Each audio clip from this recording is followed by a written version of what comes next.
I very recently did a short stint on a pure carnivore diet as an MEN1 patient.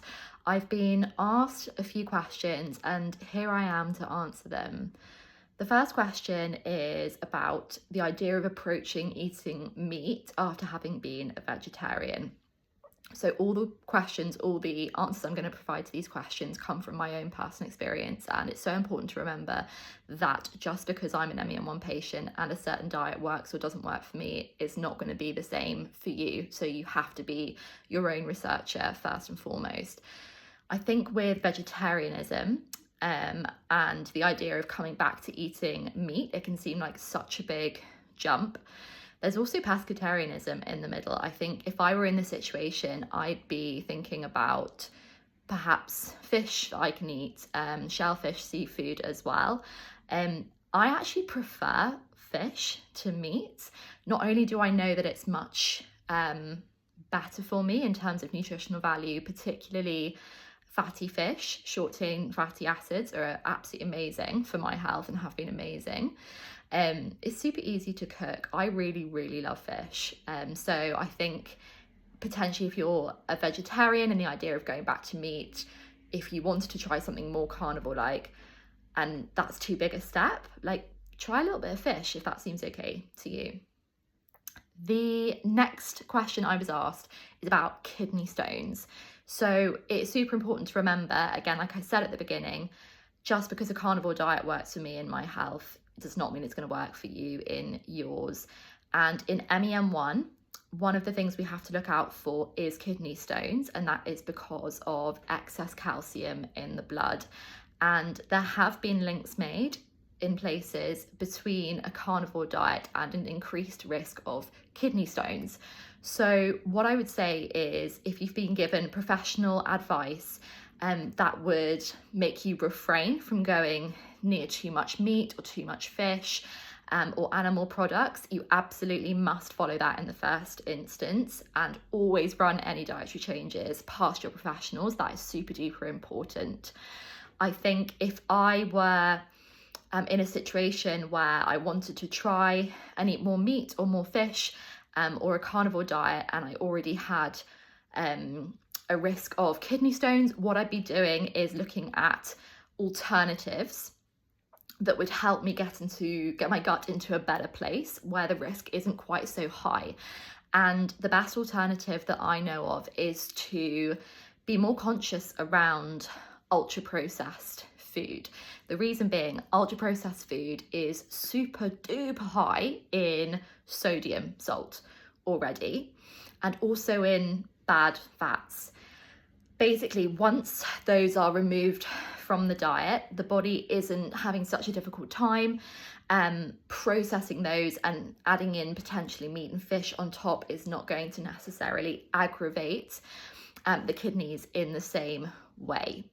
Again, this is what I would do as an MEN1 patient. It is not a recommendation by any means. You must follow the guidance of your professional, but also have an open conversation with them. There might be things that they don't know, and always know that there are ways of eating more meat and fish if you want to that don't involve a pure carnivore diet. So just stay really open-minded, but look after yourself and know your own health before you make any changes. The third question I was asked, or a challenge I was given, was about wanting to follow a more carnivore-like diet, but also living around family, having children. And I love what this person said, which is that it's hard, but not impossible. So I would echo that massively. First of all, yes, a recognition that it is far more difficult to follow a certain diet if you're also catering for a family, or if you live with other people and you eat together. But as this person said, hard, not impossible.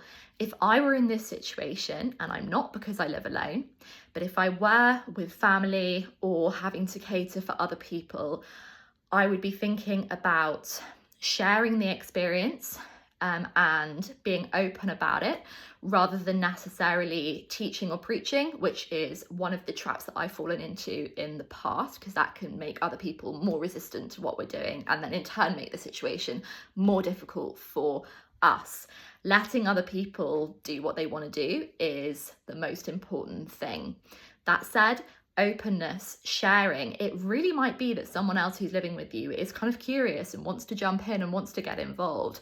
How many situations have you heard of where one flatmate or one person in the family starts to go to the gym and then someone else thinks, oh, I'd love to kind of do that, I'll buddy up with you? It might be that actually sharing in the experience makes it easier or somewhat more enjoyable. So I think the answer to this question is like, stay open, always stay open, and be willing to share information, be willing to share in the experience. And I'm going to add on the end of this, like, take what works and leave what doesn't. Just because you're making one thing for yourself doesn't mean that anyone else in the house, even if you have kids, isn't then able to eat something else that they want to kind of buy or cook for themselves. I mean, kids love to get involved, kids love to learn, and they learn by watching and mimicking rather than what you tell them. So I think if you're a parent, get your kids involved and get them curious and interested in what you're doing, and that goes for whatever diet you want to follow yourself. I'm going to end on a little note here, which is, as with anything that I share around all of my experience in MEN1, but I'm going to say particularly with diet as well, these were a very short 6 weeks in which I followed a pure carnivore diet. Most of the time I take what works and I leave what doesn't, which means I have to start experimenting in the first place. It is so easy for us to find a label and follow it and then be pushing ourselves into something that doesn't work, like shoehorning ourselves into an experience which like just doesn't fit. So here I am sharing my experience of the carnivore diet with you. Would I call myself a carnivore? Not at all. Will I be a carnivore going forward? I really don't think so. I think what I will do is find what works for me and carry on doing it, taking what works and leaving what doesn't. I hope this answers questions you might have had. Please do leave anything else in the comments below, and I'd be more than happy to share more of my personal experience trying out the carnivore diet as an MEN1 patient.